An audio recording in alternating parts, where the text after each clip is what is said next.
Bom dia a todos, agora começando formalmente, tá?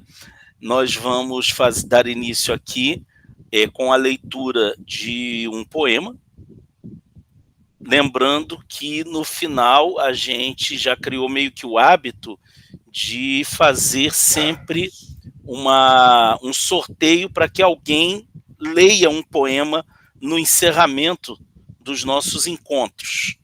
Tá? Então, aqueles que quiserem participar, que quiserem, de repente, falar um dos seus poemas, tá? Bota depois, a gente vai abrir ali, o chat já está aberto, a gente vai abrir para que as pessoas façam as suas inscrições e a gente sorteia no final. Eu separei para o nosso início aqui o poema Pai Nosso, de um autor chamado José Luiz da Luz, está num livro intitulado A Luz da Poesia. Esse livro eu baixei na biblioteca, na extinta Biblioteca Virtual Espírita, era um site onde a gente pegava livros espíritas em PDF. E ali eu peguei um bocado de livros de poemas antes que o site saísse do ar. Então nós vamos fazer a leitura aqui. Pai nosso que estás nos céus de alvor, no aroma do universo em fulguras, fonte dos mundos e criaturas que sorvem teu hálito de amor. Seja o teu nome santificado, que exala a perfeição no infinito, e nesta terra seja bendito e nos corações glorificado. Venha a nós o teu reino de amor, de justiça, harmonia e verdade, perfumado de felicidade, reino da paz de nosso Senhor. Que seja feita a tua vontade que inunda os mundos espirituais e nos densos mundos materiais que refletem a tua bondade. Dá-nos o pão nosso a cada dia, o pão de luz para a alma luzir, e o pão do mundo ao corpo nutrir, pão da vida que em paz dá alegria.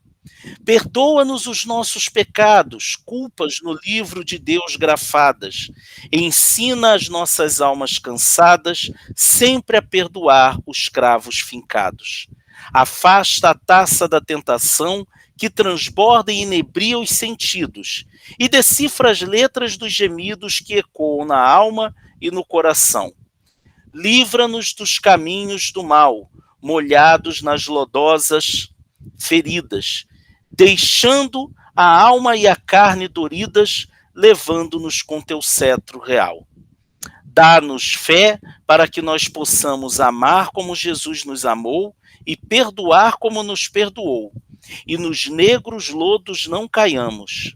Erguemos-te a nossa devoção, que haja um branco altar da caridade, ornado com o ouro da bondade, no calor do nosso coração. E assim está feita a nossa prece poética do dia. Tem gente chegando aqui. Tá chegando a Andréia. Bem-vinda, Andréia. Bem-vinda, Helenita. Acabamos de fazer a nossa leitura inicial. Tá? Bem-vindo. Deixa eu perguntar aqui, gente, porque a minha memória é sempre muito questionável para algumas coisas. Quem tá aqui no nosso grupo, quem está aqui no nosso estudo pela primeira vez? Eu estou pela primeira vez. Fabiana, a Andréia Gaia, Raquel. Então eu vou pedir assim para vocês, né, para vocês se apresentarem brevemente, tá? Dizendo, a gente está vendo o nome de vocês, mas assim, Fabiana, você fala de onde? Bem, eu falo de Balneário Camboriú, Santa Catarina. Eu sou trabalhadora do Centro Espírita Casa de Jesus, participo do grupo de arte espírita.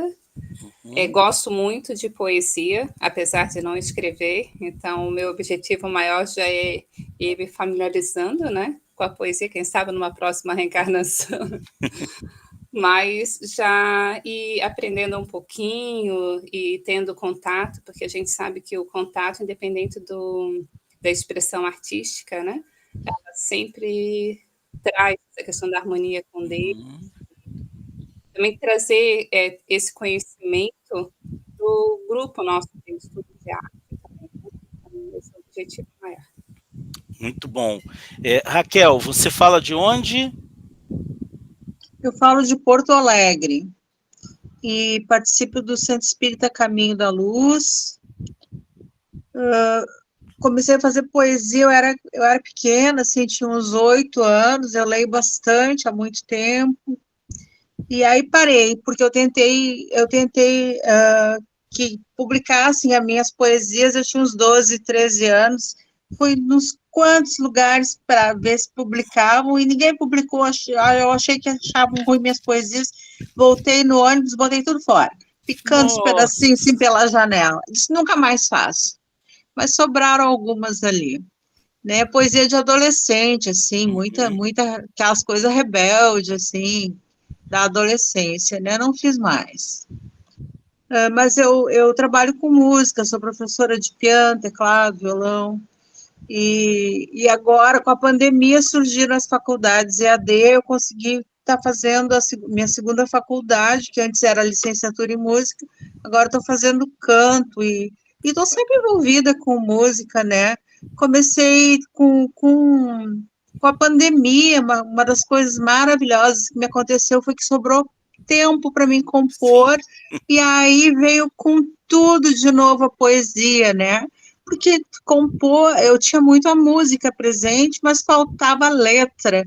E aí eu nem lembrava mais que eu fazia antes poesia. Começou a vir as poesias de novo na minha cabeça, e quando eu vi, eu tô assim que eu já falo poesia. Eu falo rimado, eu escrevo rimado. Maravilha. E começou a sair tudo de novo, né? E aí eu comecei a dar uma olhada na matéria poesia. E tá saindo, assim, alguma coisinha. Maravilha. E Andréia? Oi, bom dia, desculpem o atraso. Tudo bem. Eu sou de Navegante, Santa Catarina, e gosto muito de arte, procuro sempre levar o quanto posso, né, embora não tenha nenhum talento, mas eu admiro muito quem produz e tenha, então a gente busca a arte, né, levar o evangelho através da arte, e a poesia é algo que eu estou ainda descobrindo, eu sou bem bebê, assim, nesse assunto. Eu ouvi os 2 vídeos de vocês, eu achei incrível, fenomenal, e estou aqui só para aprender mesmo. Aqui está todo mundo para aprender, todos nós. Então, assim, bem-vindas a vocês. Acredito que tanto a Fabiana quanto a Raquel também tenham visto os vídeos anteriores. Se não viram, eles estão lá disponíveis. Estou até cogitando convertê-los para áudio, para de repente ficar mais fácil para o pessoal levar, porque como principalmente a fala nossa, né? Então estou pensando em convertê-los para áudio e disponibilizar para o pessoal poder ouvir no celular, estou vendo ainda, estou começando a me entender com o tal do Spotify, então talvez a gente coloque isso lá, mas assim, a gente não coloca o link público, porque, sei lá por quê, porque a gente quer ter um papo assim, bem informal mesmo. Vocês devem estar acompanhando que a gente está estudando esse livrinho aqui, ó, a Antologia de Poetas Espíritas.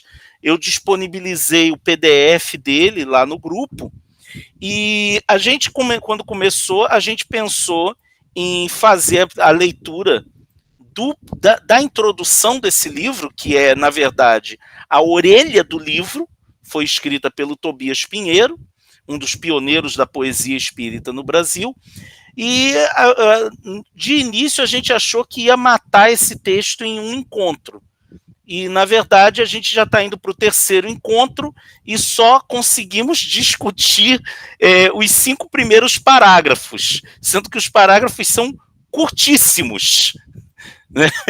Mas o assunto aqui tem rendido bastante, então, para quem está chegando de primeira vez, o microfone é aberto para a gente poder falar à vontade, trazer as nossas ideias a respeito do texto que a gente está estudando. Eu vou iniciar o compartilhamento da tela. Nós vamos fazer uma leitura breve, como a gente tem feito, como tem sido o nosso habitual. Hoje, ao invés de fazer como a gente fez no encontro passado, que nós lemos o texto todo de uma vez, todo novamente, né? Eu vou ler até onde a gente foi, e aí eu leio o parágrafo seguinte e a gente dá prosseguimento aos debates. Tá? E vamos ver aonde a gente chega hoje. Tá? A influência do espiritismo na poesia e a poesia no espiritismo em quase nada se modificam, pois espiritismo e poesia são temas, revelações, princípios e grandezas morais de que o homem se utiliza para consolar-se quando sofre. Com a poesia, a dor é mais suave, com o espiritismo é mais pura. A poesia encanta e o espiritismo conforta. A poesia é o entendimento, às vezes fugindo da razão, e o espiritismo é a própria razão de ser, atingindo o entendimento. E foi aqui que a gente parou. Né? E foi aqui que a gente parou. E aí vem o parágrafo seguinte. Eu vou ler os dois parágrafos seguintes, porque um só tem uma linha e o outro é um pouquinho maior, e aí a gente para comentar esses dois. Aquela, no caso, a poesia, é o sonho que se enleva, e este, o espiritismo, é a verdade que se impõe. Há, portanto, entre o espiritismo, filosofia, ciência, doutrina, e a poesia, arte, harmonia, beleza, a grande afinidade caracterizada até mesmo pela concentração, ponto elementar e fundamental a exigir do espírito e do poeta a inspiração divina para o êxito. Dessa afinidade, dessa identificação, é que surgem as influências a todo instante e em qualquer lugar. Algumas pessoas chegaram à poesia pelo espiritismo, enquanto outras alcançaram a graça do espiritismo pela poesia. A gente pausa aqui, eu vou parar o compartilhamento para que eu possa ver o rosto de todo mundo. Acredito que a maioria de vocês talvez esteja com o PDF aberto, mas de qualquer forma eu vou copiar e colar esses dois parágrafos aqui no chat para facilitar. Microfone aberto para quem quiser falar.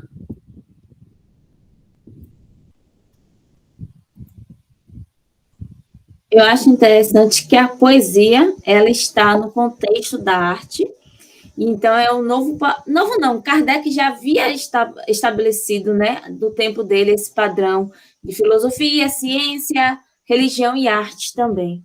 Então, aí a gente vai pelo contexto dele, né, na época dele era a poesia e a música, que era o auge de arte, né, tinha esse contato, né, de frequência de arte, né.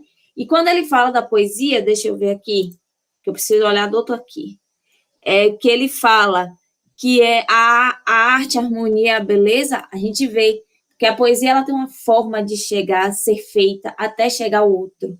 Então, respeita essa forma, mas também uma coisa que a poesia, como a gente já falou, ela é sublime, ela traz uma sensação a nós quando lê. Então, vem a harmonia nesse caso, a harmonia da poesia. Mais ou menos isso que eu estou tentando falar.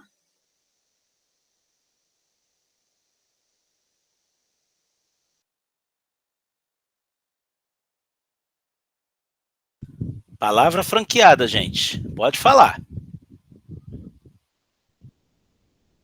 Eu vou me fixar aqui no finalzinho do segundo parágrafo lido, quando ele fala aqui que algumas pessoas chegaram à poesia pelo espiritismo, enquanto outras, que você não finalizou, fez o caminho inverso, né? Ele chegou à poesia, ao espiritismo pela poesia. E aqui, pelos testemunhos trazidos, a gente percebe que realmente foi isso. Muitas pessoas escreviam antes, Aí entraram na doutrina espírita. Na doutrina espírita, eles redescobriram a poesia e volta. É um processo que se conversa constantemente. Até quem não faz poesia, ou julga não fazer poesia, se interessa pela poesia dentro da doutrina espírita. Mesmo que não escreva, mas gosta, mais busca, mais se encanta pela poesia e pelo que a poesia ela proporciona àqueles que ouvem quando é declamada a poesia, ou mesmo aqueles que leem a poesia, pura e simplesmente. Por quê? Porque são linguagens que se falam, que se conversam, exatamente pelo que está colocado aqui, dizendo que o Espiritismo é filosofia, ciência e doutrina, e a poesia, a arte, a harmonia, beleza. Porque filosofia, ciência e doutrina é uma beleza impressionante. Traduz muita coisa. Eu mesmo, assim, um testemunho particular, eu não seria o que eu sou hoje se não fosse o Espiritismo. E depois que eu tomei contato com a poesia, eu não seria o espírito que eu sou sem a poesia.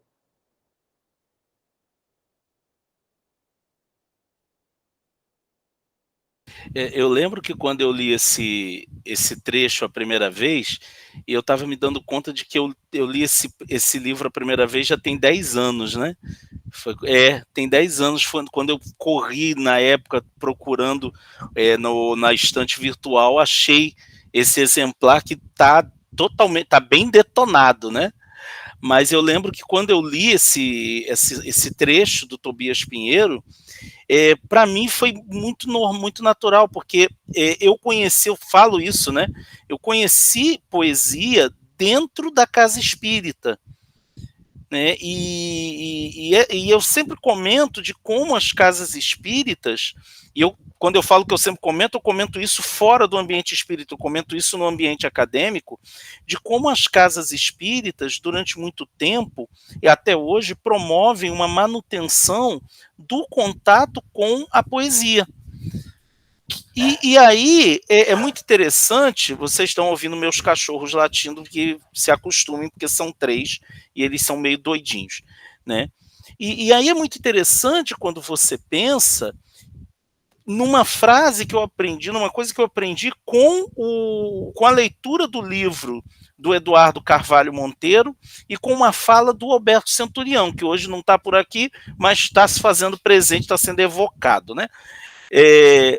Que quando você teve ali, a partir dos anos 60, a implantação do regime militar, da ditadura militar no Brasil, as casas espíritas começaram a gradualmente banir as artes dos seus ambientes, porque havia, né, a gente sabe como a arte ela é subversiva, ela é questionadora, então havia talvez houvesse esse receio de que a efervescência das artes acabasse levando a militância política e ideológica para dentro das instituições. Mas a gente percebe que a única arte que conseguiu se manter de maneira absoluta no movimento espírita foi justamente a poesia. Seja pela presença constante dos poemas mediúnicos, né, os poemas, principalmente os psicografados pelo Chico Xavier, seja por aqueles poetas que escreviam os seus versos dentro das instituições espíritas e os apresentavam. E aí, eu acho que, por exemplo, da mesma maneira que Mestre Edilson, ele sempre coloca muito, eu gosto muito disso que Mestre Edilson faz, de colocar a sua vivência, né? Eu coloco também a minha, que eu não diferencio a minha vivência poética da minha vivência religiosa, né? Para mim, espiritismo e poesia sempre foram uma coisa só. Sempre foram uma coisa só, né? As pessoas as casas espíritas têm esse espaço, e ao mesmo tempo, quando você vai ver livros como, eu acho que o mais famoso deles, né, o Parnaso de Além Túmulo, que acaba sendo lido por pessoas que não têm nenhuma relação com a doutrina, mas que vão achar interessante aquilo. Eu estava num curso 2 semanas atrás E foi mencionado por um cara lá que não tem nada a ver com doutrina espírita, ele mencionou o Parnaso de Além-Túmulo. Né? Ele mencionou o Parnaso de Além-Túmulo. Então, a gente percebe que essa relação ela é bastante intrínseca.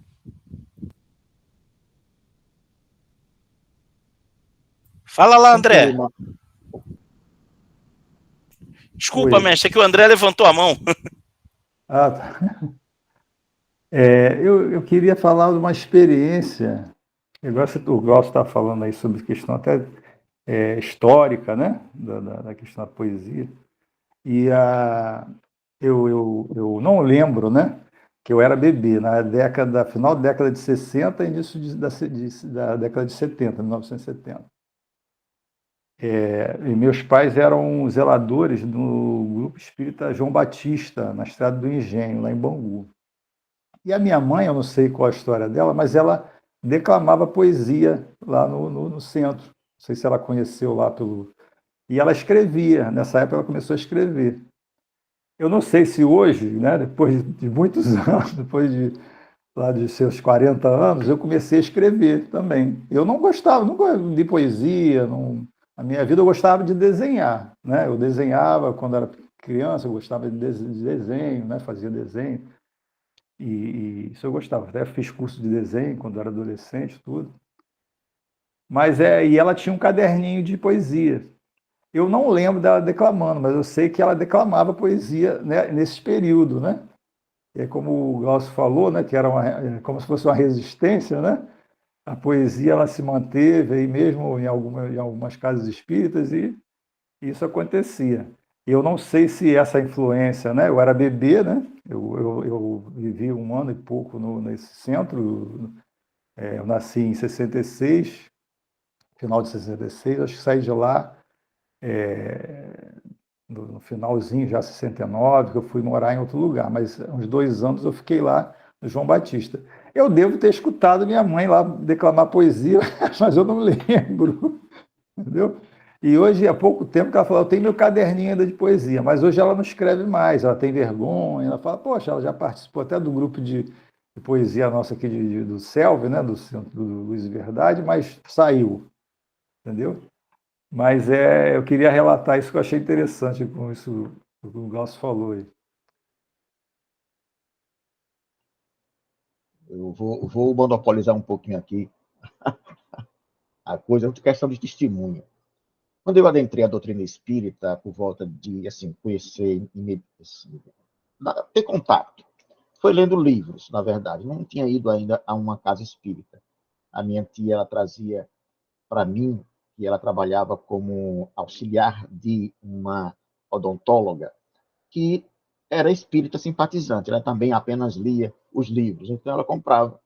E os livros que eu tomei contato inicialmente, um deles, o primeiro, e que me converteu, foi o livro Depois da Morte, né, de Leon Denis. E esse livro me esclareceu a doutrina espírita de tal forma, eu não tinha nem tido contato ainda com o livro dos Espíritos, quaisquer outros livros da doutrina, que eu fiquei encantado. Porque o Leon Denis, embora seja um grande filósofo na doutrina espírita, ele é extremamente poeta. Como ele escreve é de uma poeticidade impressionante, e aquilo ali me chamou muita atenção. Porque parecia natural aquilo que ele dizia quando chegava aqui por dentro, no meu raciocínio. Veja que poesia e raciocínio parecem coisas distantes, né? Mas não, atingia, por isso que eu entendo esse parágrafo aqui, quando ele fala aquele anterior, né, que a gente estava estudando antes, sobre a questão do entendimento, aí o outro é a leveza, né? Então, você percebe, eu percebi naquele momento, que eu tinha chegado onde eu gostaria de chegar. Eu entendi a doutrina espírita, e eu só fui perceber que eu entendi a doutrina espírita poeticamente agora, durante a pandemia. Eu aproveitar o testemunho de alguém que falou, foi isso que a Raquel falou sobre a pandemia há pouco, né? Que trouxe ela de volta para a poesia. E eu realmente acendi a poesia dentro de mim agora na pandemia, justamente por causa do tempo que sobrou para poder escrever e por uma provocação de um colega poeta, cordelista aqui do estado, que me provocava, porque toda a postagem que ele fazia para mim, diariamente, era com uma poesia. Aí eu resolvi imitá-lo. E imitando, comecei a escrever poesia também para ele, né? Conversávamos em poesia. E aí foi quando eu percebi que o meu primeiro contato com a doutrina espírita foi com um autor espírita extremamente poeta. Então, isso aí fez com que eu percebesse que faz sentido essa colocação aqui do Tobias Pinheiro, e que a gente começa a perceber. Eu percebi agora que, como o Glaucio colocou sobre essa questão da ditadura militar, realmente, quando eu adentrei a doutrina espírita por volta de 86, era recente, né, o bafo ainda da ditadura, o que acontece? A casa espírita era uma casa assim, muito séria. As pessoas estavam sempre, um sorriso praticamente era nenhum. Era passando a doutrina, aquele estudo, né, bem assim, extenuante, tedioso muitas vezes. Mas eu aí voltei para os livros, porque os livros eram muito mais abertos, mais tranquilos para ler, para entender a doutrina. E nós criamos, então, um grupo de estudo, um grupo independente, um grupo de estudo de jovens dentro da casa espírita, onde não tinha a figura de um facilitador, não tinha a figura de um instrutor, de um monitor, não. Nós estudávamos de igual para igual, fomos a primeira casa espírita dentro do nosso estado, inclusive antes mesmo da própria Federação Espírita, a estudar o ESD. Nós queríamos estudar, e o nosso presidente disse, olha, vocês estudem, vocês se virem, vocês são muito bons de entendimento, vocês pegam aí o material e vocês vão estudar sozinhos. Eventualmente, quando vocês quiserem tirar alguma dúvida, vocês podem chamar um da gente e leva para o grupo para esclarecer alguma coisa, algum ponto obscuro e tal. E nós assim fizemos. Começamos a estudar o ESD. E desse grupo surgiu um grupo de teatro. Então, criamos um grupo de teatro. Nós criamos uma peça teatral, escrevemos uma peça teatral totalmente autoral, chamada Amor Além da Morte. E aí começamos a trabalhar assim, poesia, começamos a trabalhar outras obras, adaptando textos para o teatro, e por aí foi. Mas ainda aí nós não nos aferramos, digamos assim, à poesia, apenas ao teatro. E não foi ruim, porque a gente começou a sair, né, e divulgar as nossas peças. Fomos até Alagoas, apresentamos em teatro em Aracaju e por aí foi. E foi uma maravilha. Depois deu uma parada legal, problemas que acontecem nas instituições espíritas, né? Nem sempre a gente consegue que todos estejam na mesma toada, e foi resfriando a questão do teatro. Nós estamos até tentando voltar a fazer isso novamente, mas a poesia ficou. Essa aqui é a parte importante que eu quero colocar. A poesia ficou e se acendeu de uma forma gigantesca agora, durante a pandemia, e nós não conseguimos largar de jeito nenhum. Nós escrevemos, eu pelo menos aqui em casa, parado no trânsito, esperando minha esposa que está no supermercado lá, no celular, não sai menos do que 3, 4 poesias todo dia, porque eu não consigo parar de escrever. É impressionante. Desculpa aí o alongamento, viu, gente? Maravilha. Gente, vocês viram, a gente fez a evocação de Alberto Centurião e ele veio.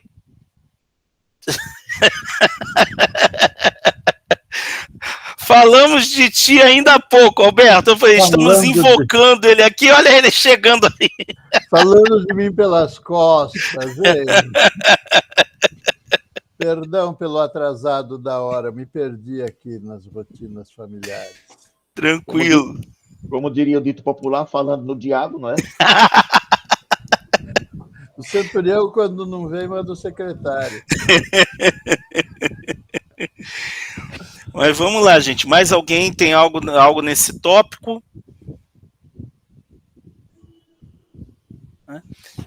A gente está vendo, Centurião, o trecho que está aqui. Eu vou replicar aqui no chat para você saber em que trecho a gente está. Tem um tópico relacionado a esse trecho, gente, que eu acho que seria muito interessante a gente se deter, que é quando ele fala aqui, olha, A grande afinidade, caracterizada até mesmo pela concentração, ponto elementar e fundamental a exigir do espírito e do poeta a inspiração divina para o êxito. É muito... Por que eu acho interessante a gente falar um pouco disso? Nós, nos meios acadêmicos de letras, né, nós temos um problema com a palavra inspiração. Por quê? Porque geralmente a inspiração ela é tomada como sendo aquela coisa repentina que vem do nada e que a pessoa vai lá e produz um texto que já sai pronto. E isso é uma visão romântica do processo criativo. A gente hoje debate muito que o processo criativo ele tem muito de intelecção. Tanto que tem uma frase, o Centurião já deve ter ouvido essa frase antes, ele com certeza, de que é 10% de inspiração e 90% de transpiração. E tá ele lá fazendo assim. E é isso que eu proponho a gente pensar agora, a partir desse parágrafo que a gente está vendo. Onde é que entra a inspiração? Palavra franqueada.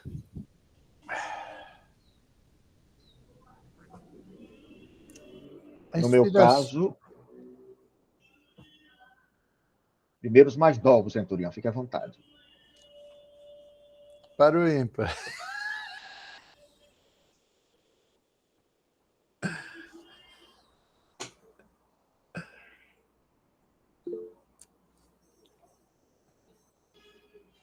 Já que vocês não se decidem, eu vou dar a vez para a Raquel, que levantou a mão. Isso, porque as pessoas de certa idade não têm idade certa.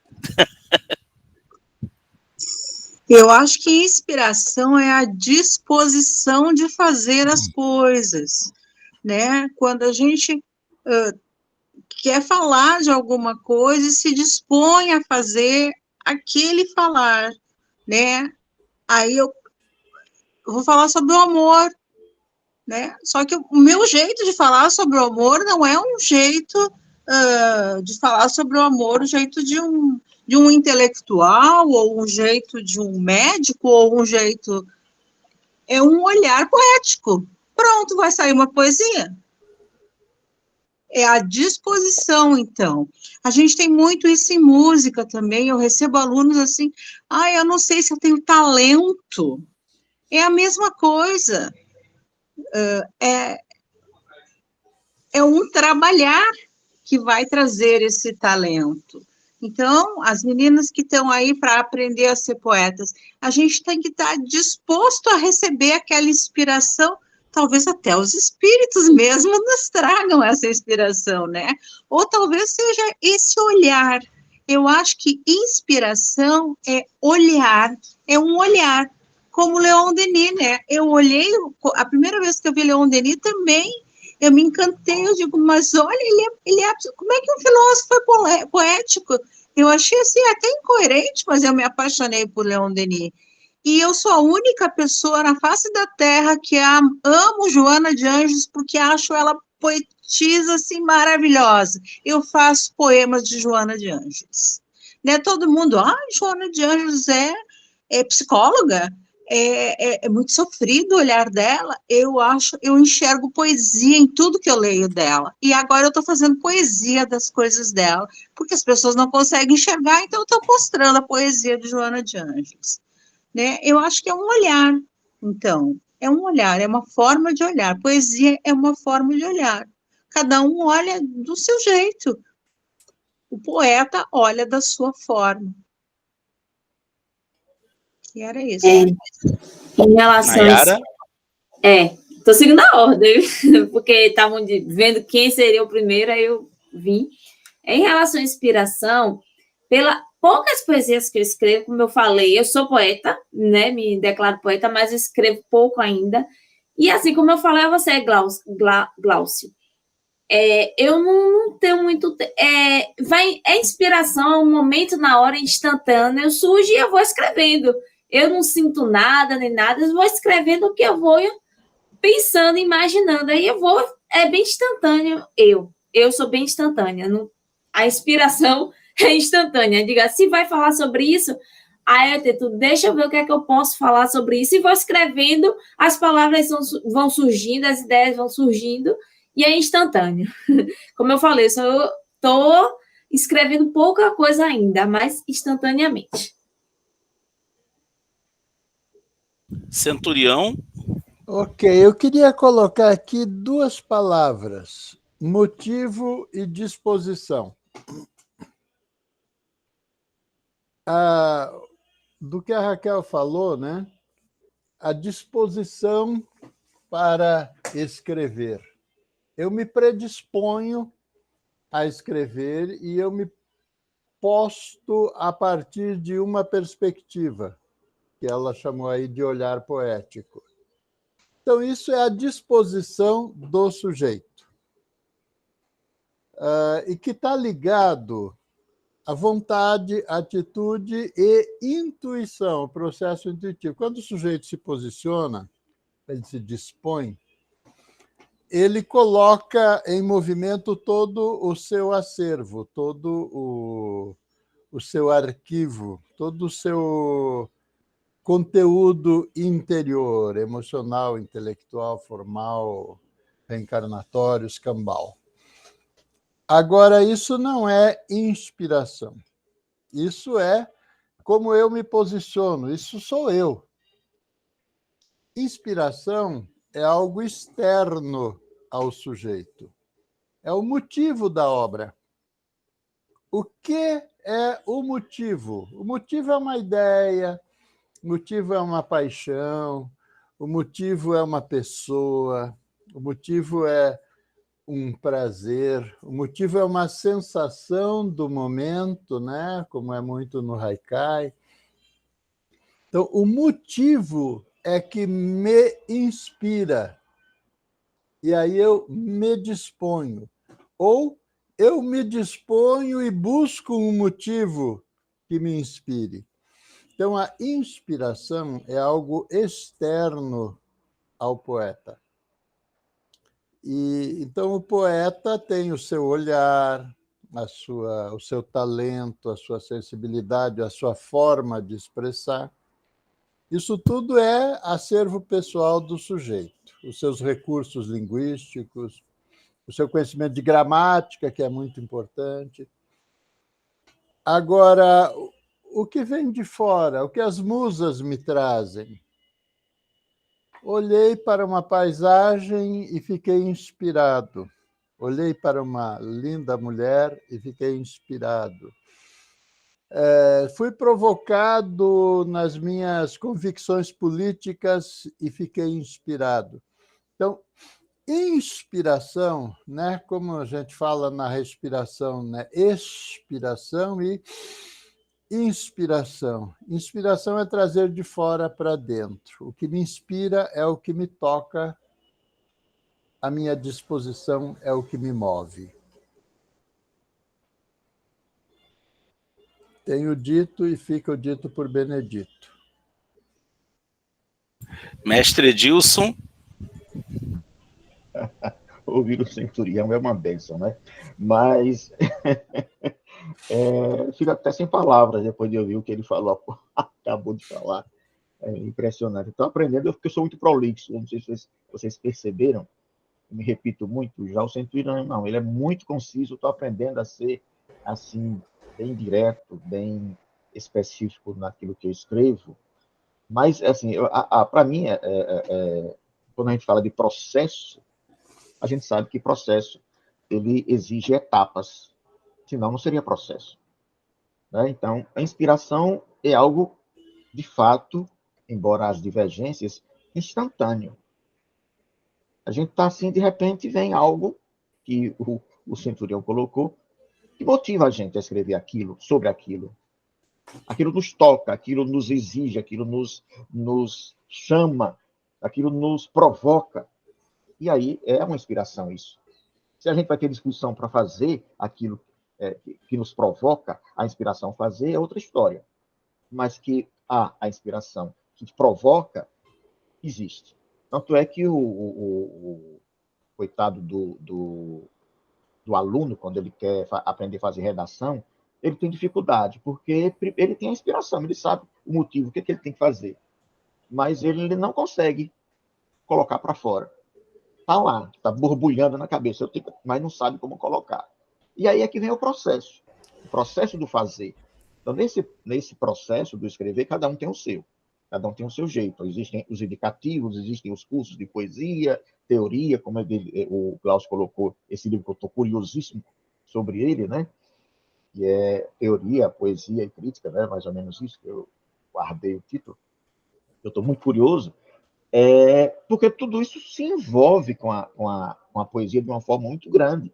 Porque quem escreve, eu vejo assim, quem escreve, ele teoriza, ele escreve, faz, mas ele critica também.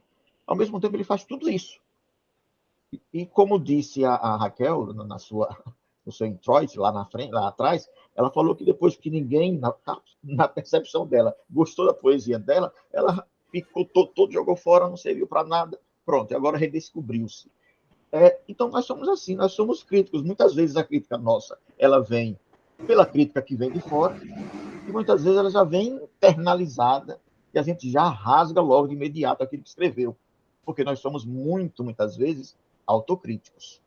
E eu fico o tempo todo assim. A inspiração, às vezes, é boa, o motivo, mas aquilo que eu me dispus a escrever em função da inspiração não serviu para mim para nada. Eu não gostei de nada, jogo fora, reescrevo, jogo fora, reescrevo, jogo fora.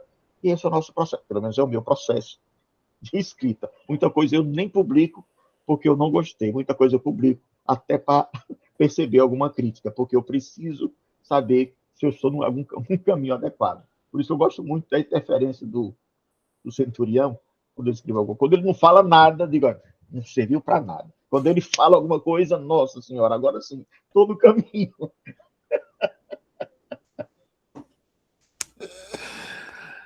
Muita responsabilidade.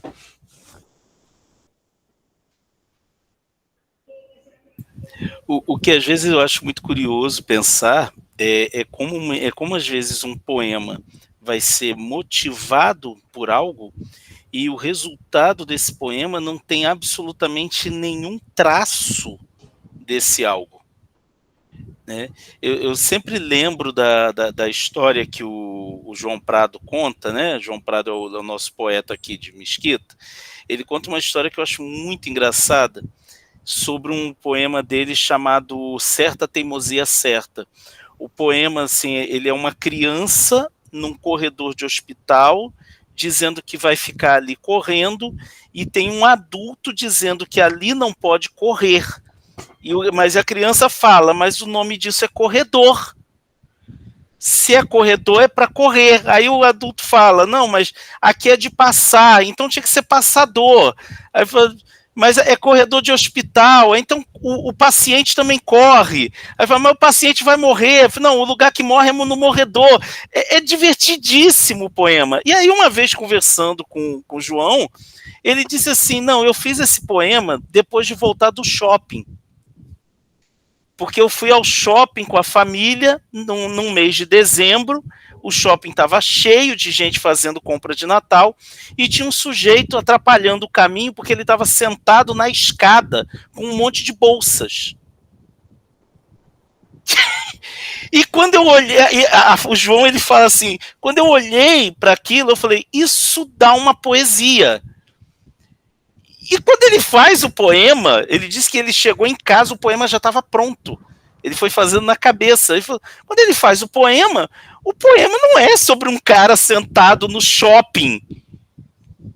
É um poema sobre uma criança dizendo, mas o que são as palavras? Se as palavras significam algo, por que as palavras às vezes não dizem aquilo que dizem? Então eu acho muito interessante pensar nisso, que muitas vezes o que inspira, o que motiva um poema, não necessariamente vai aparecer no poema pronto. Vero.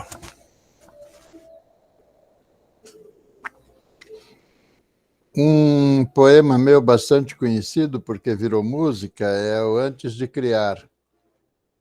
Se no princípio havia o Verbo e o Verbo estava em Deus, e o Verbo era Deus, então é o verbo amar. Provado está que Deus amou antes de criar. Portanto, meu irmão poeta, meu irmão cantor, se a divina flor tu queres cultivar, aprende a lição do amor antes de criar. Como é que foi a inspiração desse poema? Eu estava no Recife para dar um treinamento para uma empresa, trabalho com recursos humanos, e o curso foi das 8 às 17 horas. E foi no terraço do hotel e eu olhando a praia de Boa Viagem enquanto dava aula. Terminou o curso às 5 horas, eu rapidamente fui para o quarto, troquei de roupa, coloquei calção e fui para a praia, né? Fui caminhar na praia de Boa Viagem. 2 horas de caminhada na praia de Boa Viagem, descalço, pisando na areia, olhando aquela paisagem maravilhosa, e começou a me vir o poema, né? Se no princípio havia o Verbo, e o Verbo estava em Deus, e o Verbo era Deus, né? Que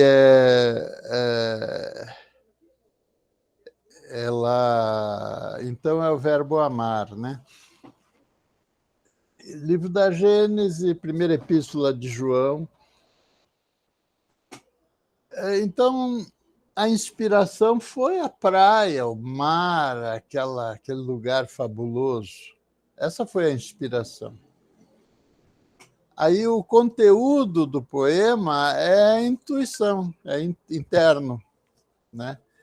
Inspirado por aquela paisagem. Eu não escrevi sobre a paisagem, eu escrevi sobre a minha paisagem interna, despertada, inspirada pela paisagem externa.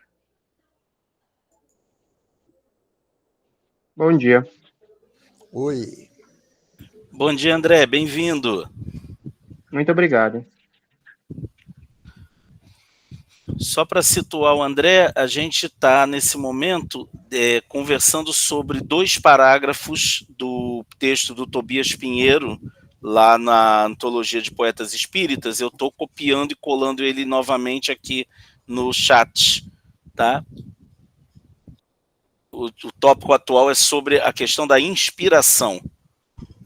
Tá certo. Obrigado por atualizar. Eu vou participar aqui e, ao mesmo tempo, eu estou aqui com meu filho no colo. E aí eu vou me ajeitando, certo? Sem problemas. É bom que ele já vai tomando contato com a poesia também. É verdade. Mas pode continuar, Centurião. Então, uma coisa que me chama a atenção na frase aqui no texto do nosso amigo é que ele fala de inspiração divina, né? Não é uma inspiração qualquer. O que dá a ideia de transcendência. Então, a gente pode ser inspirado por, né, por um desejo sexual, por uma raiva política, por uma indignação social. A gente pode ser inspirado por muitas coisas e produzir bonita poesia com isso.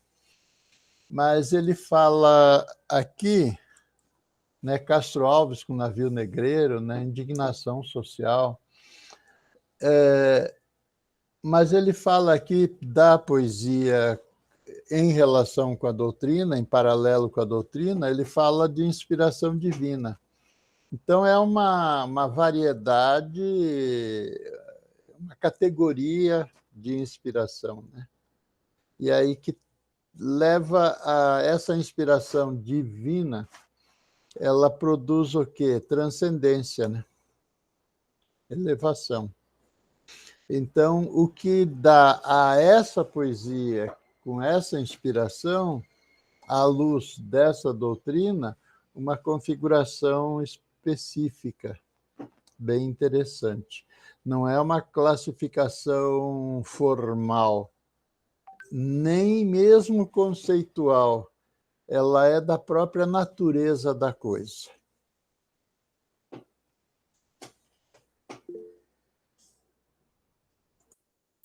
Vai, Fabiana. Bem, pelo que eu já estou aprendendo aqui, né, e até continuando ali no estudo do texto, que ele fala dessa afinidade, dessa identificação é que surgem as influências a todo instante e em qualquer lugar. E aí eu estou percebendo na fala de cada um que realmente, assim, o ambiente, o local, o sentimento, tudo pode ser, são influências, né, que vão surgir a qualquer instante, independente do local que você esteja. Então, o importante, pelo que eu percebo, é essa conexão, né, essa com o mais alto, né, para conseguir essa inspiração e aí conseguir produzir, né. Sim, eu estou aprendendo com vocês, né, esse aqui está o meu entendimento. Isa? Oi, então, ela falou exatamente a palavra que eu ia falar, né?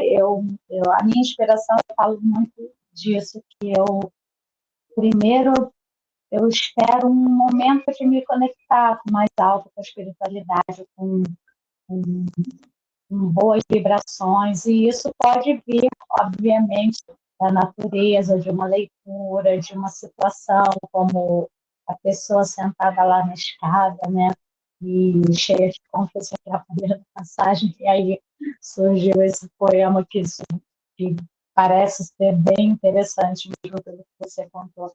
E aí eu faço muito isso, às vezes eu leio uma frase no outdoor de venda de alguma coisa, mas ali no meio tem uma palavra que me faz lembrar de Deus ou de alguma coisa bem legal, e aí eu falo, caramba, isso dá um poema.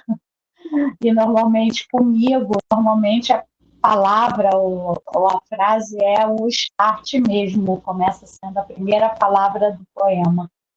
Mas a conexão é o ponto principal que me faz produzir. Isso eu estou adorando esses encontros.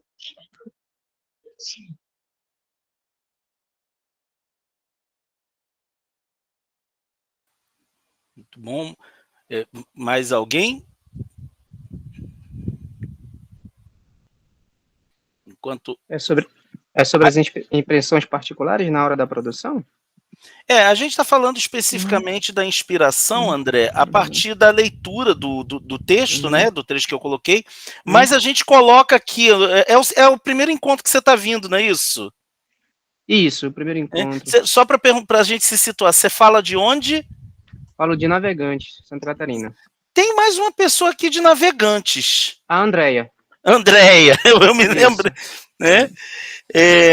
E a gente está assim, a gente parte do texto, mas a gente também coloca as nossas impressões, as nossas experiências. A proposta dos nossos estudos é ser, acima de tudo, um momento até bem informal. A gente tem os textos que nos direcionam, mas a gente abre esse espaço mesmo para o debate, para a troca de experiência e de impressões.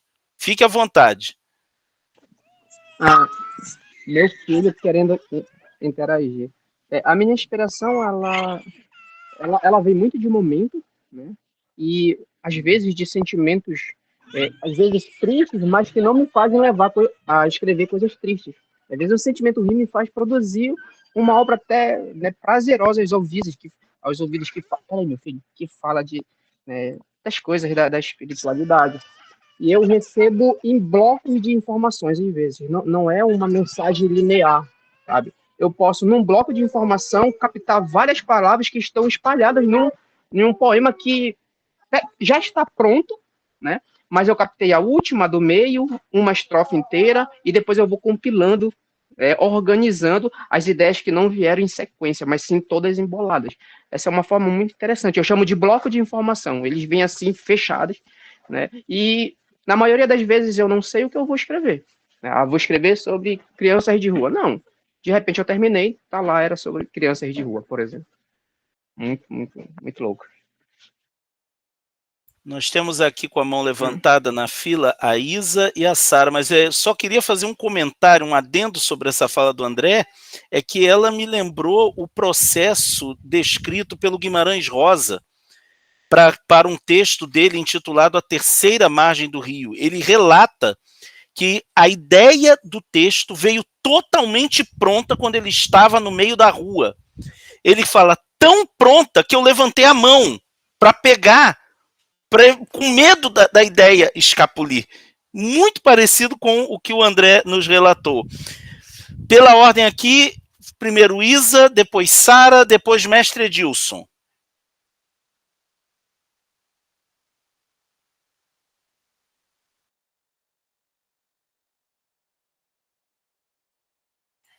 Isa? Isa já falou. É que apareceu aqui a mão dela levantando de novamente. baixar a mão, acho que vai ficar com dor no braço. Então vou passar. Sara?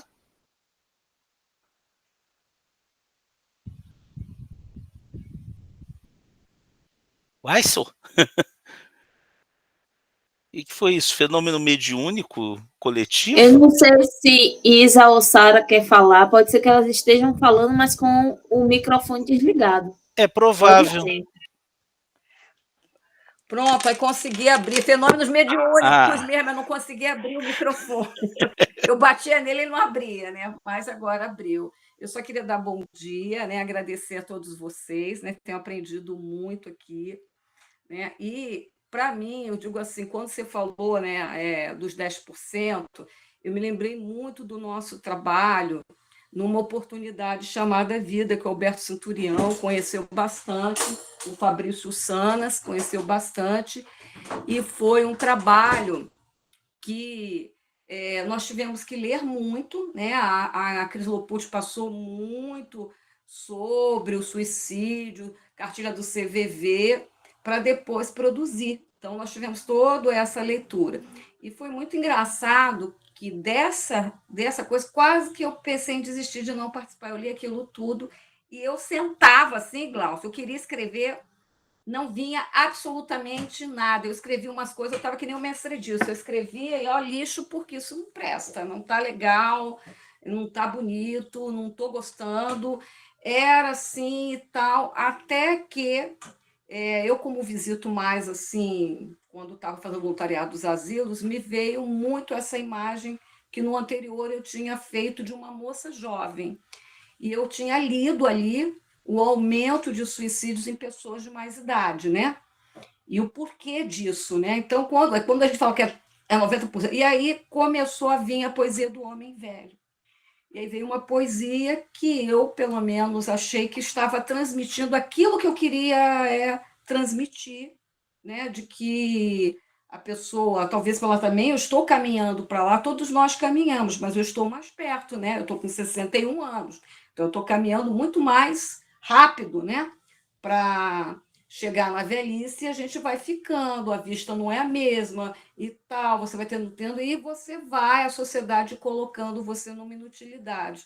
Então, eu acho assim, a natureza me inspira muito, eu gosto de olhar a natureza, né? As pessoas me inspiram, né? E, às vezes, eu digo, você lê também, mas tem a ver o trabalho, que é que nem o Alberto... o trabalho de você ler, de você querer fazer algo, a tua vontade, e aí vem a inspiração, porque você tem a vontade. Aí, no momento que eu não estava mais pensando nisso, o engraçado foi isso, o momento que eu disse, olha, eu vou desistir, né? Não veio nada, eu não vou escrever nada. No momento que eu tinha desistido, me veio depois, no outro dia, essa poesia. Então, eu considero que foi a inspiração, mas veio de todo um trabalho anterior, que eu queria, eu tinha vontade, que eu tinha riscado várias vezes e terminado, e aí veio essa, que era o tema que eu queria tratar. Então, mesmo quando a gente tem um tema específico, que a gente vai fazer, que ali tem um tema específico, como você já fez, a gente fez garimpo, que a gente pegou o tema de mulher, a gente pegou garimpo, que foi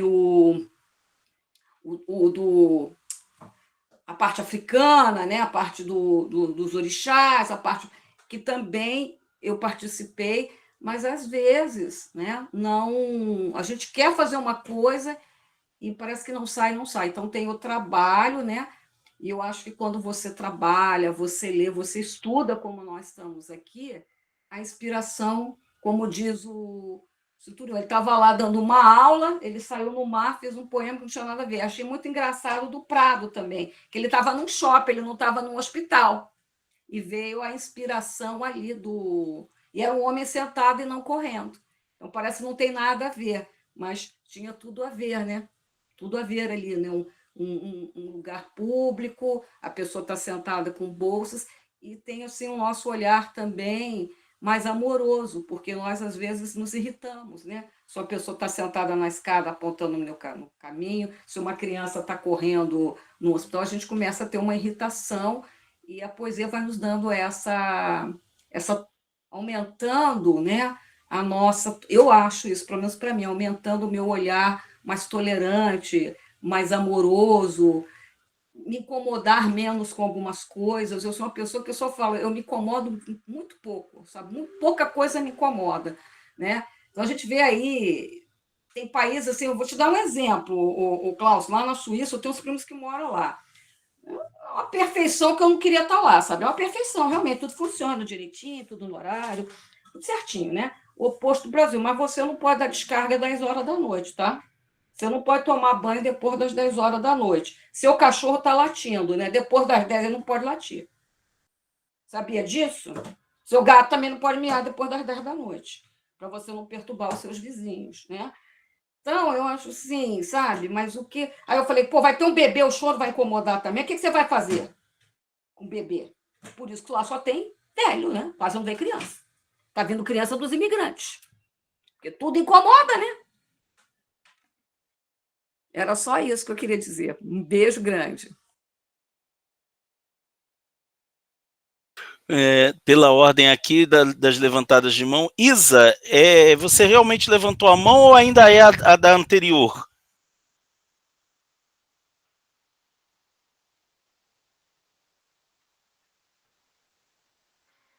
Deve estar em desdobramento. Deve estar em desdobramento.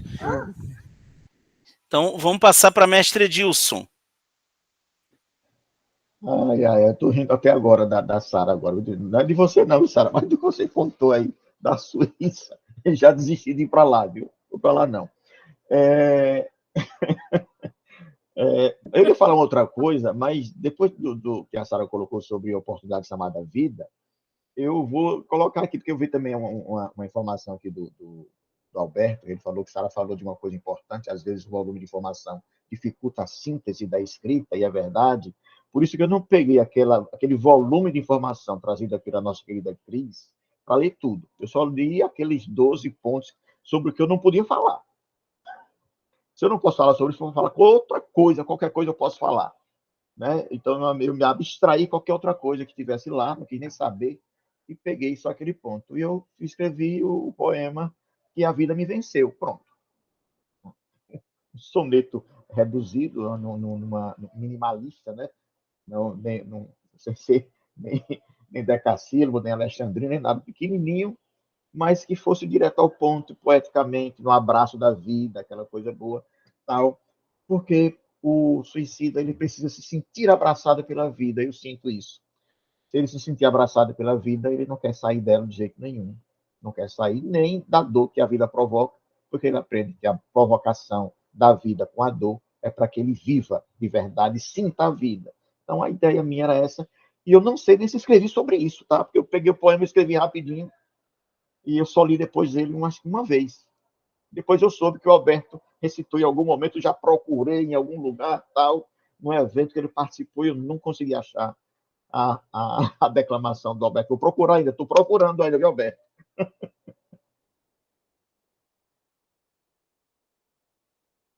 Eu acho que foi no festival lá, no festival espiritual, né, o Alberto? Acho que foi lá. O Alberto recitou vários poemas ali Na da virada nossa Uma Oportunidade. espiritual. Na virada espiritual. Rapaz, é muito grande a virada espiritual. São 2 2 vídeos gigantescos. São 30 horas. Nossa Senhora. É maravilhoso, gente. Em algum momento lá, eu peguei o livro, fui folheando ao acaso e lendo poemas. Teve um até que eu li 2 vezes. Quando eu estava no meio da leitura, eu falei, opa, já li isso meia hora atrás. Maravilha, vou ler, vou dar um jeito de ver esses vídeos aí para ver se você localiza. Eu gosto muito da sua declamação, Alberto. Muito obrigado. Eu achei interessante estava aqui ouvindo, né? E teve uma coisa que Sara falou que me chamou muita atenção quando ela disse assim: às vezes a gente quer escrever um negócio e quer escrever o poema e o poema não sai, né? E aí eu lembrei de uma entrevista com o Alberto Pucheu. Alberto Pucheu é um poeta da atualidade, também é professor de teoria literária na UFRJ, e o cara é um baita poeta, um poeta espetacular. Eu não sei ainda o que ele faz melhor, se é ser poeta ou se é escrever sobre poesia, porque ele realmente é uma pessoa que tem assim, um jeito fenomenal. Mas ele estava falando sobre como as pessoas questionam o papel da inspiração. E aí ele disse assim: a gente reduz a poesia a uma coisa puramente racional, mas se fosse só racional, eu poderia escrever um poema a qualquer momento que eu desejasse. E aí é interessante porque num meio em que num círculo que é muito terra a terra, muito materialista até, você tem esse sujeito agnóstico, que ele não é religioso, né? Você tem esse sujeito agnóstico que ele está dizendo: existe algo que a gente não controla. Os antigos chamavam de inspiração. E aí a gente pensa que a inspiração, como muitos aqui já disseram, ela pode ser provocada por elementos externos, como o Centurião falou muito bem, mas ao mesmo tempo, acho que não me lembro agora se foi a Sara ou se foi a Fabiana, ao mesmo tempo, é como se a gente precisasse manter a terra arada, né, preparada para receber isso, para receber essa coisa que vem talvez de fora, essa provocação externa, a gente precisa estar com a mente devidamente preparada para isso. A predisposição, a motivação, as leituras que a gente faz de poesia. Eu sempre digo assim para as pessoas que quem quer escrever poesia tem que ler poesia. Eu acho que não tem um caminho diferente desse. Geralmente, quem escreve poesia é também um leitor de poesia. E aí a gente falou aqui lá no primeiro encontro, né? Todo aquele que lê poesia é um pouco poeta também, mesmo quando ele não escreve. E aí eu penso muito nisso, em como a gente prepara o terreno para a escrita, para receber essa coisa que a gente chama de inspiração.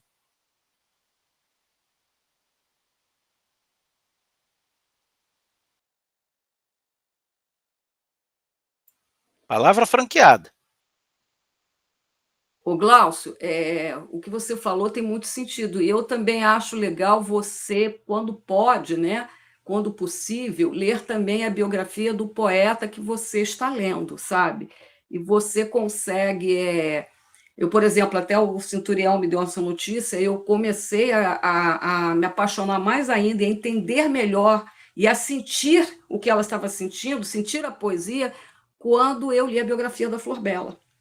Entende? Então, toda aquela angústia que ela estava nas palavras, eu conseguia sentir aquele aperto. Tinha horas que chegava a cair lágrimas, sabe? E eu já tinha lido antes, sabe? Mas quando você lê toda a história dela, desde que ela nasceu, a mesma coisa é com o Fernando.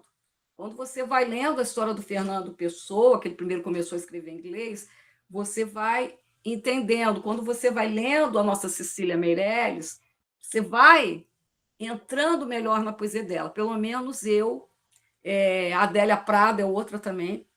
Que quando você vai conhecendo um pouquinho da biografia desse pessoal, né, um pouquinho da história de vida deles, não precisa ser, pode ser aquela biografia do Wikipédia, o mínimo que você conheça do poeta, eu acredito que você sente a poesia, entende? Que a poesia não é só lida, na minha opinião, sabe? A poesia tem que ser sentida. A poesia é que nem o teatro, você está lá, né? Claro que o teatro é vivo, né? Você tem que sentir, né? Quando você está vendo também um filme, você tem que sentir. E a poesia também, ela é algo que precisa ser sentido. Eu, pelo menos, penso assim. E a poesia tem esse poder de fazer a gente sentir, né? Eu, pelo menos, às vezes você lê, mesmo sem conhecer a biografia, você sente, mas eu digo, quando você tem oportunidade, se é um poeta que você lê, que você aprecia, quando você tem ali um pouco da biografia do poeta, ela é assim, parece que você vai lendo e relendo aquilo, parece que você está ali pertinho do poeta, sabe? Mesmo que ele esteja desencarnado. Não estou nem falando de inspiração, não, né, gente? Estou nem falando de psicografia, estou falando mesmo de que você parece que você fica perto daquela pessoa, entende? Como se eu estivesse aqui com vocês. Quando você lê um pouco da biografia de um poeta e você vai ler o livro dele, parece que ele está sentadinho aqui do teu lado.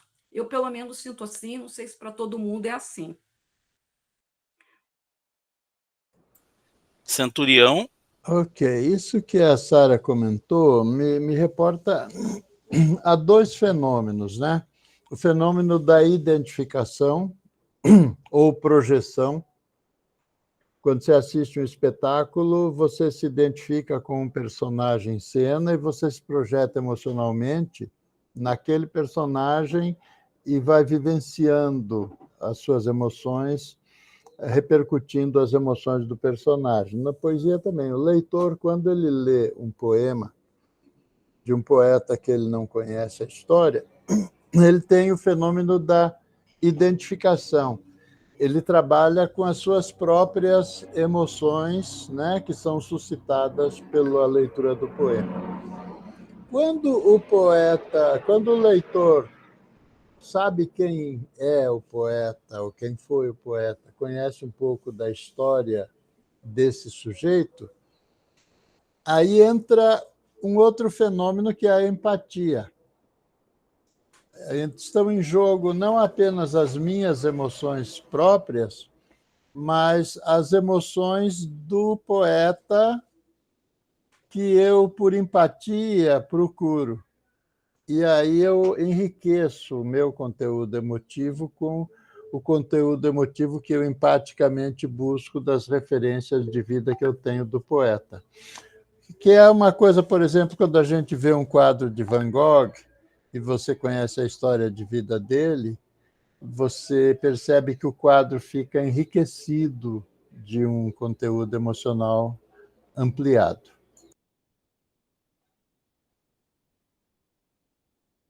André Freitas. Agora temos dois Andrés. Eita. Sobre o que vocês estão falando, eu só pensei agora na música Embaixo dos Caracóis dos Seus Cabelos.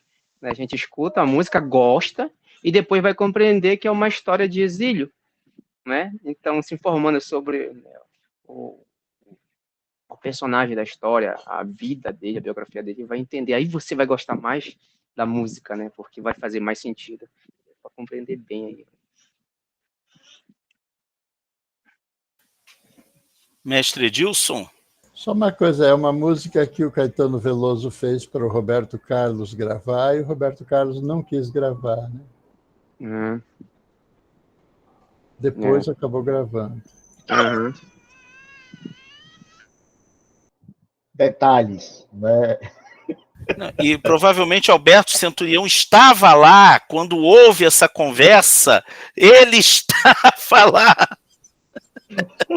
Meninos, eu vi. Realmente, eu concordo com o André, realmente faz muito sentido o que ele colocou. Eu me senti assim, viu, André, depois que eu descobri a motivação daquela composição, realmente melhorou muito a percepção dela. Sobre isso que foi colocado, né, pelo Centurião, né, a questão da identificação e da empatia, funciona realmente assim para mim. Porque o poema, né, o conteúdo do poema, é uma simples leitura, não diz muita coisa. Mas quando você mergulha no poema e você vai catalisando aquilo que está sendo colocado pelo autor, você vai sentindo, né?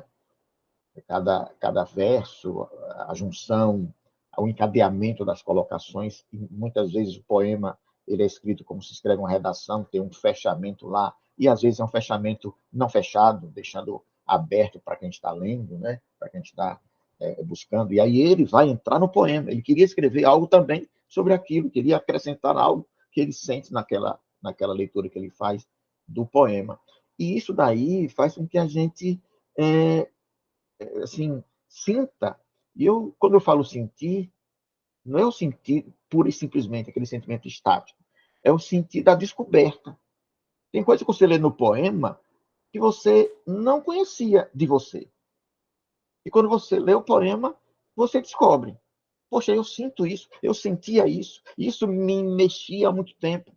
E agora o poema está me dizendo por que é que eu sinto isso. Então, é algo muito interessante também, quando eu leio poemas, e que me motivam a escrever também. Inclusive, como eu falei para você, eu passei a escrever poemas porque quis imitar o colega poeta, e aí tudo isso me motivou a escrever e sair do lugar comum. O que é o lugar comum? Eu sempre fui muito racional. Aliás, eu sou ainda, né? Muito racional. Eu primo muito pela lógica, por essa coisa de isso tem que fazer sentido, tem que ter nexo, tem que ter algo bem conectado, porque senão não me chama atenção. Né? E quando o Alberto colocou sobre a importância do conhecimento de gramática, isso me puxa demais. Eu tenho muita dificuldade em ler poemas em que a gramática está atrapalhada ali no meio, e eu me confesso que eu paro no meio da leitura quando a gramática não corresponde. Eu parei, não me interessa mais o poema. Tá? Porque, embora as pessoas digam que o poeta tem aquela licenciosidade, ou a licença poética, vamos dizer assim, para poder errar, escrever do jeito que ele gostaria de escrever equivocadamente, não me atrai o poema e a gramática não está devidamente tratada ali. Então, eu tenho isso. A descoberta do poema passa muito por isso, pela análise, primeiro, racional. Porque depois de ver a racionalidade do poema, aí eu vou começar a ver, sabe o quê? O sentimento que foi colocado ali. E muitas vezes o sentimento não tem nada a ver com a racionalidade do poema. Por isso que eu me identifico com o que coloca o Tobias. Não é? Ele coloca assim, né? O que o poema, lá ele colocou sobre o entendimento, né? E a leveza, um vai levar o entendimento, que é da verdade, aquela coisa toda, e a gente vai se sentindo verdadeiro dentro do poema. E, ao mesmo tempo, a gente vai descobrir algo de verdade que a gente não achava que tinha, pela leitura do poema e pela proposta que fez o Glaucio recentemente, né, para colocar, acho que foi no Garimpo, sobre o reescrever poemas do modernismo, né, daquele período lá, da Semana de Arte Moderna. E aí, eu não quero reescrever um poema que está ali. Eu quero provocar o poeta que escreveu aquela poesia enquanto ele estava encarnado, enquanto ele depois estava desencarnado, o que casa, o que funciona ali. Eu queria muito saber, ouvir, por exemplo, do Casimiro de Abreu agora, o que ele vai falar sobre como ele era encarnado e o que ele escreveria do que ele escreveu enquanto estava encarnado. Fiquei muito curioso, por isso eu fico assim, muito babando na poesia dele, quando eu gosto muito da poesia dele, e sobre o que ele escreve depois de desencarnado, e fica muito assim, aquela coisa emaranhada na minha cabeça, enfustigando, provocando a mim, para poder evocá-lo. Assim como o Glaucio evocou o Centurião e ele chegou, eu tenho fé que o Casimiro chega, provavelmente, para me dizer alguma coisa. Obrigado, é só uma provocação.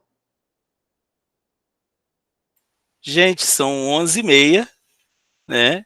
Chegamos ao final do nosso encontro. Nossos encontros são programados para durar em torno de 1h30. A gente vai fazer o sorteio que a gente sempre faz no final de alguém que vai falar um poema no final. Até agora, só quem se inscreveu foi Mestre Edilson. Então, se mais alguém quiser, de repente, ler um poema no final, bota aqui no chat que eu vou colocando para fazer o sorteio. Tivemos aqui muitas discussões interessantes. Realmente, o texto do Tobias Pinheiro parece simples, porque ele é bem pequenininho, né? Mas ele tem se mostrado para a gente de uma riqueza muito grande. Eu só queria o seguinte, eu queria ouvir, teve pessoas que não falaram, eu queria saber se de repente a Andréia e a Marili gostariam de fazer alguma colocação, de falar algo.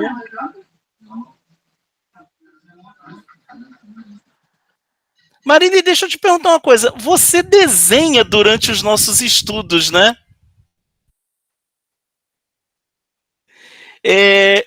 Seria muito abuso eu pedir para você fotografar os desenhos e postar lá no grupo?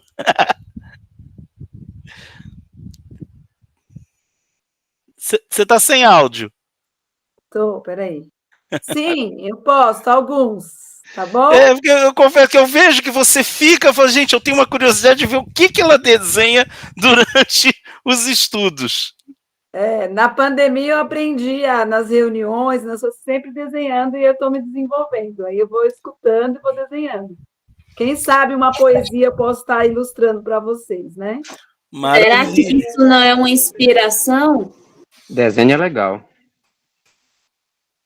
Será que isso não é uma inspiração? Boa pergunta, Nayara, boa pergunta. Gente, vamos fazer aqui a nossa selfie antes do sorteio. Assim, quem puder, de repente, o pessoal que está com a câmera fechada, se de repente tiver possibilidade de abrir, a gente sempre tira uma selfiezinha, tá? A Laísa, a Andréia. Vamos ver aqui. Vai poder abrir, Raquel?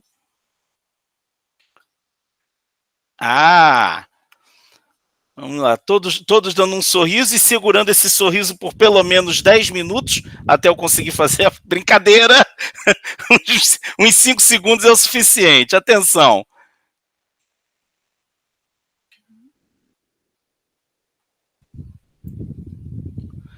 Pronto, foi.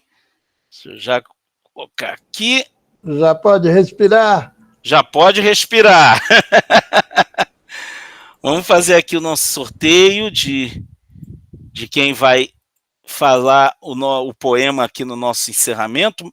Temos 4 nomes aqui. Eu botei o meu meio que por desencargo de... Isa. Isa Siqueira.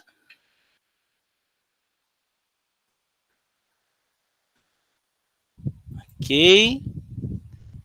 Mais alguém?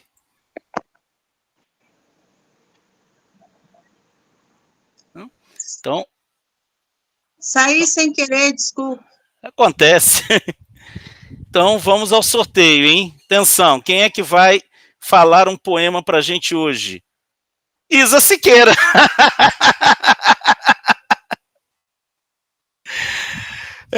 Parece que ela estava adivinhando, hein? Agora. Eu não achei que fosse. Espera aí só um instante. Olha, o primeiro que me veio aqui da minha... É que eu tenho um grupo de mim comigo mesmo, chamado Meus Poemas. Aí veio o seguinte: calma em Jesus. Quando estamos ansiosos, pensemos logo em Jesus. Imaginemos sua vida e sua morte na cruz.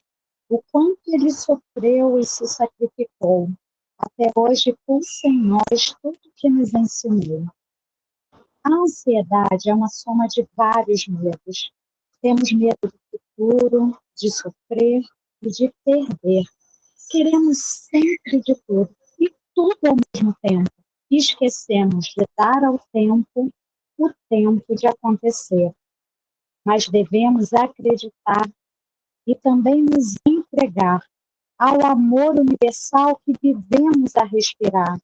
Para o alívio destas dores, procuremos energia. Pode ser na leitura, oração ou meditação. Pode ser no instrumento que nos leva à canção. Orai e vigiai. Ele também nos ensinou. Direcionemos o pensamento para o quanto ele nos amou. Quantos pensamentos viciamos no sofrer? Acreditemos que na vida temos luz em nosso ser.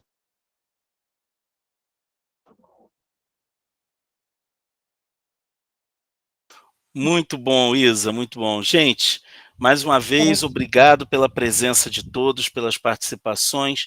Nossos encontros estão sendo de uma riqueza muito grande, tá? Voltamos a nos encontrar no dia 26. A gente vai ter que repensar talvez o dia 26, como é que a gente vai fazer, porque no dia 26 eu não vou estar nem mesmo na minha casa. Eu vou estar participando do Congresso Espírita do Norte Fluminense. Eu vou estar lá falando poesia, então a gente vai ter que se organizar direitinho, como é que a gente vai fazer, se de repente a gente faz no sábado, dia 25, vamos ver como é que a gente se organiza. Dia 26 também eu tenho um evento aqui na minha casa espírita, e dia de sábado eu tenho evangelização. Eita, não, sábado para os espíritas é sempre cruel, né? Mas é isso, a gente vai se organizar, eu vou deixar o grupo aberto até amanhã, tá? Para quem quiser trocar mais algumas ideias, para a Marili ter tempo de postar foto de alguns dos desenhos. Daqui a pouco, quando o Meet terminar de renderizar o vídeo, eu já vou postá-lo lá no YouTube, aquele link privado, para a gente poder depois acompanhar as conversas. Ok, gente? Obrigado a todos, bom domingo, a gente vai se falando. Obrigada. Boa semana, né? Boa semana. Boa semana. Boa semana.